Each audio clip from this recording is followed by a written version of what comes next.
Hello and welcome back to Storytime with Alex. We are today excitingly starting a whole new book from Allbyon to Britannia, Book 2, The Last Witch of Old Albion, by Brandy Pearson. Written, designed and illuminated by Brandy Pearson. We're going to start off with the prologue, which is only short, so we'll ease ourselves in. Okay. Prologue. Before. Where does a story begin? As far as my part in it is concerned, and after all I'm telling it to you, I'm going to start about 10 months or so before the cat started to go missing. It had been a rainy, dull day in December, and we were in the room Miss P called her parlour. She said she called it the parlour because that's where she liked to sit and have conversations with people, because the French word for to talk was parler. But the room also had a dining table and chairs, as well as lots of bookshelves and cupboards. I was sitting on her green two-seater sofa with wooden arms, and next to me sat Ruth. She wasn't my friend then. Sometimes, when Miss P was looking after me, she would also be looking after Ruth.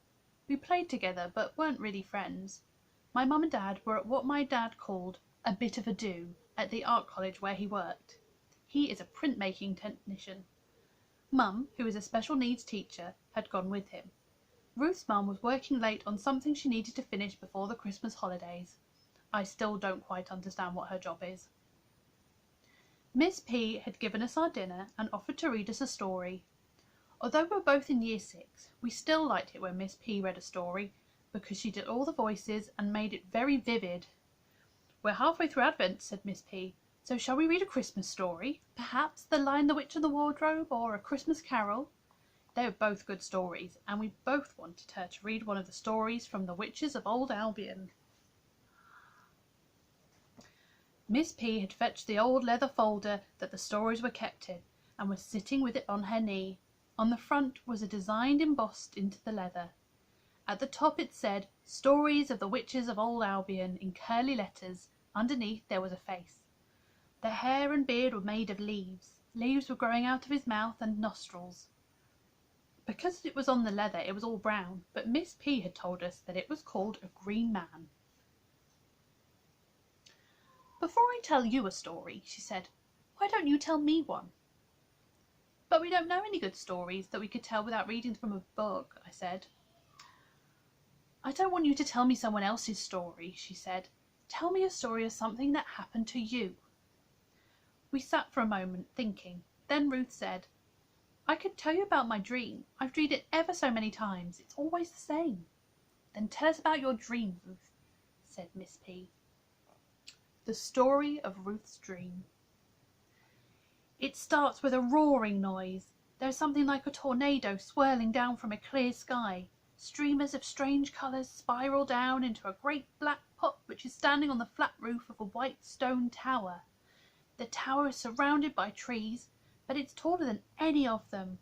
As I watch the tornado, the whirlwind is growing. After a while it's so huge that it makes the tower and the trees look small. It seems to be trying to suck the whole world into itself and pour it into the pot. In my dream I start to worry that it might suck me in as well. Then I see that there is a man standing by the pot. He's waving his hand and chanting strange words which I don't understand. He's reading them from a scroll. He's wearing a long black cassock like the priest in your church. As he chants, his eyes start to shine and he begins to grin like a mad person. In the dream I'm afraid of him, and I'm glad he can't see me. Then another man appears who has a bloody soaked rag tied around his forehead. He has a sword in his right hand and a staff in his left. He attacks the chanting man, who dodges away from him while drawing his own sword. They fight while he continues to chant more and more loudly, but the words are lost in the roaring of the tornado, which is also growing louder. He slashes at the arm of the man with the bandage, who drops his sword. He's yelling at the first man to stop, but just chants all the louder. Then the man with the bandage whirls his staff round his head and cracks his opponent on the temple, who falls to the ground, silent at last. As soon as his chanting stops, the tornado whirlwind hesitates and there's a sudden silence. Then, as it fades away, a sound like a sigh. I never wake up because of the noise of the whirlwind, nor the sudden silence, but by that gentle sigh. "What an interesting dream," said Miss P. I was quite impressed myself. "It almost sounds like a story from the folder. I hope I haven't given you bad dreams by reading them to you." "Oh no," said Ruth. "I've had that dream since I was small, long before you told us any of the stories. Now it's Miles's turn." She turned and looked at me, and then I remembered something, and I told them this story. Miles's story. When I was about 6, I used to be woken up at night by the noises the foxes made. The first time it happened, the noise, like a baby being strangled, so terrified me that I dashed into Mum and Dad's bedroom, burrowed under the duvet, and woke them up. Dad told me not to be frightened because the noise was just made by foxes.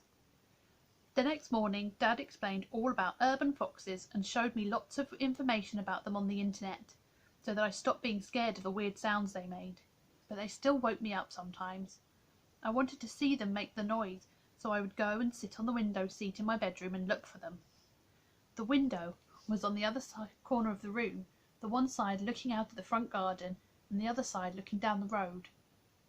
At night there were always the yellow pools of light from the street lamps, but on this particular night there was a full moon, so there was a silvery glow over everything, which made it look like a different world from the triangle in daytime. As I looked, I saw a man walking along right up the middle of the road. I was old enough to know that it was wrong to walk in the road, even though there was no traffic. He was tall and thin and wore a long dark coat. He had long dark hair tied in a ponytail like some of the girls at my school. In his left hand he held a long stick like the staves I'd seen in the old Robin Hood movies. In his right hand he held an open book about the size of a paperback. As he drew nearer, I could see that he was reading aloud from the book, though quietly, and I could not hear the words. He would look around from time to time at the silent sleeping houses, but never stopped walking or reading from the book.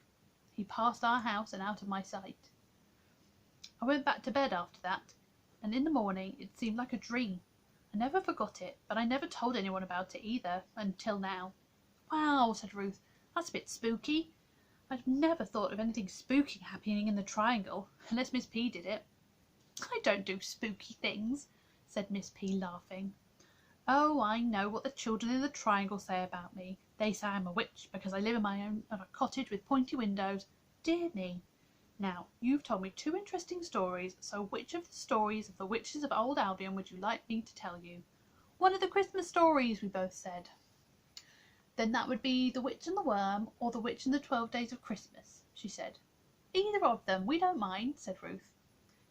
"Then will you read The Witch and the 12 Days of Christmas?" I said. "It's got more puzzle in it." "Happily, Miles," she said, leafing through the folder until she found it. We settled down and she started to read. And that is all of the prologue, so please do come and join me again to find out what happens with Ruth and Miles in the chapter entitled "Have You Seen Our Cat?"